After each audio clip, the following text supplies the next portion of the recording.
Guys good evening. तो तीन companies और डिस्कस करते हैं, एक स्मॉल फाइनेंस बैंक, एक एनबीएफसी और एक डेयरी कंपनी। तो पहले हम थोड़ा फिनेंशियल्स का बात कर लेते हैं। तो स्मॉल फाइनेंस बैंक है उत्कर्ष स्मॉल फाइनेंस बैंक। रिसेंटली इनका आईपीओ आया है। इनका बिजनेस मॉडल बहुत ही सिंपल है। आप देखोगे यूपी बिहार में ही इनका मेजॉरिटी बिजनेस, मतलब इनका मेजॉरिटी लोन ये यूपी बिहार, फिर झारखंड छत्तीसगढ़ ये वाले एरिया में ही है। ठीक है। उत्कर्ष का अगर आप देखोगे उसका रिसेंटली, जैसे मैंने बताया कि लाइक उनका रिसेंटली आईपीओ आया हुआ है और उनका कुछ 65% ऑफ द बुक एकदम माइक्रो फाइनेंस सेगमेंट में है। ठीक है। और जो बाकी का पार्ट ऑफ द बुक है वो आप देखोगे आपका उनका एक गोल्ड लोन का डिवीजन है, एक एसएमई एमएसएमई का डिवीजन है। लेकिन अगर जैसे मैंने बताया कि लाइक अगर 60-65% ऑफ द बुक कोई पर्टिकुलर एक सेगमेंट में होता है तो आप बोल सकते हो कि Utkarsh is a small finance bank which is focused on the microfinance space. तो उत्कर्ष का क्या होता है कि लाइक उनका अगर मैं रिजल्ट का थोड़ा बहुत बात करूं तो उनका एडवांसेस मतलब लोन बुक कुछ 30% से ग्रो किया। उनका एसेट क्वालिटी भी प्रेटी स्टेबल ही है। तो बेसिकली क्या है जो मैंने बताया कि लाइक उनका मैनेजमेंट हमेशा ये बोलता है सिंस द टाइम जब उनका आईपीओ आया कि they would grow the loan book at 25 to 30%, मतलब 3 साल में अपना लोन बुक को वो डबल करेगा। तो when they grow, so when they did a 30% in Q3 over last Q3, it shows के लाइक मैनेजमेंट के गाइडेंस के अनुसार चल रहा है। दूसरा पॉइंट आपको ये भी देखना है कि माइक्रो फाइनेंस स्पेस में the second half of the fiscal is always better than the first half, because first half में बारिश वारिश होता है, मानसून का सीजन होता है। सेकंड हाफ में क्या है कि like of course festive period आता है और बारिश का प्रॉब्लम्स नहीं होता है। सो माइक्रो फाइनेंस का space in H2 will always do better than H1। तो उत्कर्ष का अगर आप देखोगे Q2 ओवर Q2 में, मतलब इन द लास्ट क्वार्टर, तो उनका 25-26% का लोन बुक का ग्रोथ था, लेकिन इस बार 30% हो गया। मतलब pace of the book has gone up. दूसरा मैं अगर आपको बात बोलूं कि लाइक अगर आप उत्कर्ष का देखोगे उनका रिटर्न ऑन इक्विटी का नंबर भी कुछ 18-19% के आसपास है, विच इज प्रीटी गुड।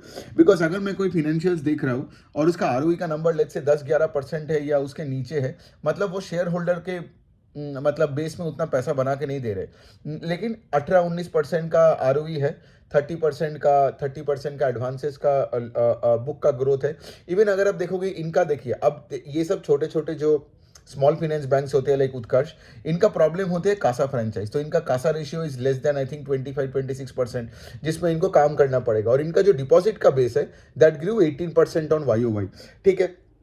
तो और तो कुछ बोलने लायक अभी तक है नहीं, सब कुछ ठीक ही है उत्कर्ष में। जैसे मैंने बताया एसेट क्वालिटी भी ठीक है और इनका पैट का ग्रोथ भी आई थिंक कुछ 25% के आसपास आया है YOY, almost in line with AUM का ग्रोथ।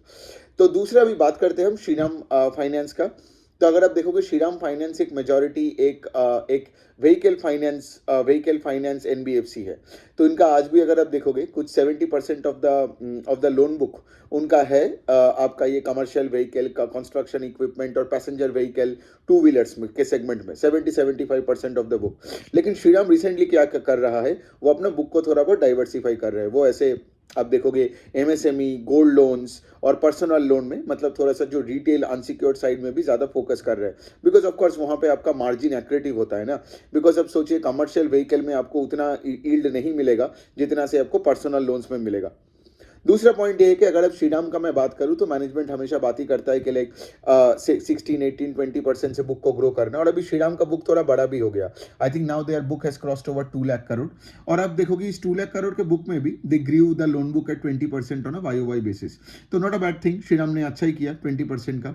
जो श्रीराम का इशू था वो है कि प्रॉफिटेबिलिटी में आप देखोगे, अगर YOY लेवल पे देखोगे Q3 ओवर Q3 में उनका पैट का हार्डली कोई ग्रोथ हुआ है, EPS का ग्रोथ नहीं हुआ है। लेकिन श्रीराम का एसेट क्वालिटी इंप्रूव होते जा रहा है, लोन बुक 20% से ग्रो कर रहा है। और ये जैसे मैंने बताया कि लाइक इनका बुक अभी ज़्यादा से ज़्यादा डाइवर्सिफाइड हो रहा है। इट्स नॉट के लाइक सिर्फ कमर्शियल व्हीकल लिंक्ड ही, क्योंकि पहले ये पूरा कमर्शियल व्हीकल लिंक्ड ही हुआ करता था। ठीक है। और सोचिए कमर्शियल व्हीकल कितना अगर आपका सिक्लिकल है, तो श्रीराम का भी आपका अर्निंग्स का वॉलेटिलिटी ज़्यादा होता देन से for example universal NBFC like किसके example, let's say Bajaj finance. क्योंकि बजाज फाइनेंस में सारे डिविजन है। श्रीराम का क्या है, आज भी 60-70% के ऊपर है आपका आपका आपका है व्हीकल फाइनेंस। तो उसको धीरे धीरे करके डाइवर्सिफाई करना है दूसरे डिवीजन में। But having said all that, profitability का जो ग्रोथ नहीं है that's an issue here with me. अब ऑफ कोर्स नहीं तो बाकी एसेट क्वालिटी और किसी पे लेके कोई प्रॉब्लम नहीं है। जैसे बोथ उत्कर्ष एंड श्रीराम दोनों का एसेट क्वालिटी लेके कोई इश्यूज नहीं है।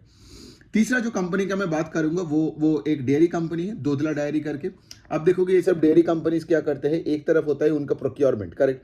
जितना ज़्यादा आप दूध प्रोक्योर करोगे उतना तो आप बेच पाओगे ना, बिकॉज आप दूध को प्रोक्योर करोगे, फिर आपके चिलिंग मशीन में रखोगे, उसको पेस्चराइज करोगे, पैकेजिंग करोगे और उसको बेचोगे, correct. Because and then of course you make all this value added products. सिर्फ दूध तो नहीं बेचते हो, आपको घी बेचना होता है, कर्ड बेचनी होती है, बटर, मिल्क शेक, कितना कुछ कर सकते हो। तो ये जो बिजनेस मॉडल है ना, मैं अगर देख रहा हूँ पिछले 2-4 क्वार्टर से, जब मैं दूधला डेयरी को ट्रैक करता हूँ, मैं देखता हूँ कि लेकिन इनका सेल्स का उतना ग्रोथ आता नहीं है। मतलब इस बार भी आप देखोगे 11% का टॉप लाइन का ग्रोथ, सेल्स का ग्रोथ ऑन वाई, जबकि आप देखोगे इनका प्रोक्योरमेंट का pace of growth is higher. मतलब आप देखोगे पिछले क्वार्टर, इस क्वार्टर में they are procuring milk north of 17-18-20% के आसपास, लेकिन इनका सेल्स का ग्रोथ हमेशा होता है आपका 10%, 11%, 9%, higher single digit, lower double digits में ये होता है। इनका बहुत सारे रीजन होते हैं कि लेकिन इनका वॉल्यूम ग्रोथ हमेशा इफेक्ट होता है। क्यों, आप सोचिए, अगर कभी भी कोई मॉनसून आ जाता है तो इनका इनका इनका सेल्स में प्रॉब्लम आ जाता है। दूसरा है कि आप देखोगे हर जो सिटीज़ या स्टेट्स में जाते हैं तो उनका खुद का कोऑपरेटिव्स होते हैं, ठीक है। तो कोऑपरेटिव के साथ लड़ाई करना, अगर कोऑपरेटिव ने अगर से फॉर एग्जांपल दूध का प्राइसेस को चेंज कर दिया तो उसमें भी इनको भी मतलब ऐसे चेंजेस करना पड़ता है। तीसरा है कि लाइक से फॉर एग्जांपल जैसे मैंने बताया, अगर कोई ये जो होता है ना, ये जो मैट काउ डिजीजेज या कुछ और टाइप का कुछ अगर डिजीज हो जाता है तो दूध का से फॉर एग्जांपल डिमांड ही घट सकता है थोड़ा बहुत टाइम के लिए। तो और एक पॉइंट है कि यहाँ पे रॉ मटेरियल क्या है, मिल्क, और मिल्क का प्राइसेस हमेशा ऊपर नीचे करता रहता है और कंपनी को क्या करना होता है, उसको पास ऑन करना पड़ता है, ठीक है। तो अब यहाँ का इसका सोल्यूशन क्या, अब देखोगे इसी वजह से, सिंस मैंने इतने सारी चीज़ें बोला, इसीलिए क्या होता है ना, ऐसे कंपनीज एकदम रेजर थिन मार्जिन में काम करता है और इसीलिए ये लोग ज़्यादा फोकस करते हैं वैल्यू एडेड प्रोडक्ट्स में। मतलब आप अगर चीज़, घी, बटर, मिल्क शेक ये सब ज़्यादा बेचोगे तो यहाँ पे आपका मार्जिन ज़्यादा होगा देन से फॉर एग्जाम्पल सिर्फ दूध लिया और उसको पेस्चराइज करके पैकेट में करके बेच दिया। तो दूधला डेयरी का आप देखोगे ना, इसका वैल्यू एडेड प्रोडक्ट्स भी कुछ 27-28% ऑफ टोटल सेल्स है। सो मेरा पॉइंट है कि लाइक ऐसे कंपनी से मुझे एक प्रॉब्लम आता है, मैं ये नहीं बोल रहा हूँ कि कभी पैसा नहीं बनेगा, लेकिन मैं ये बोल रहा हूँ कि लाइक आगे जाके कुछ भी हो सकता है, जिससे दूध का दूध का सप्लाई में इशू आ सकती है, प्राइसेस बदल सकता है, क्योंकि कभी फ्लश सीजन, कभी नॉन फ्लश सीजन, कभी मॉनसून, कभी ये डिजीज, कभी वो, कभी ये। तो मैं जब ये सेक्टर को ट्रैक करता हूँ, और भी जो 3-4 कंपनीज जो है, ठीक है, मैं तो ऑफकोर्स बाद में जाके एक एक करके वर्कशॉप बना के दूंगा, लेकिन पॉइंट यही है कि लाइक ऐसे कंपनीज में ना समझ में नहीं आता कि प्रॉब्लम क्या आ रहा है, ठीक है। जब प्रॉब्लम आ जाता है, सेल्स घट जाता है, मार्जिन और घट जाती है, तो मतलब और फिर हमें समझ में आता है कि हो क्या रहा है। तो यही बनता है तीनों कंपनी, ठीक है। तो अच्छी है, ऐसा कुछ बहुत बड़ी प्रॉब्लम किसी में नहीं है, लेकिन ऑफ कोर्स तीनों का अपडेट दे दिया। अभी आज रात को मुझे और 3-4 और कंपनी का अपडेट्स लेना है, और ऑफ कोर्स कल वीडियो बना के, मतलब जैसे जैसे मैं कंपनी से अपडेट करता हूँ मैं पोस्ट करता रहूँगा और आपको छोटे छोटे वीडियोस बना के दूंगा। Thank you.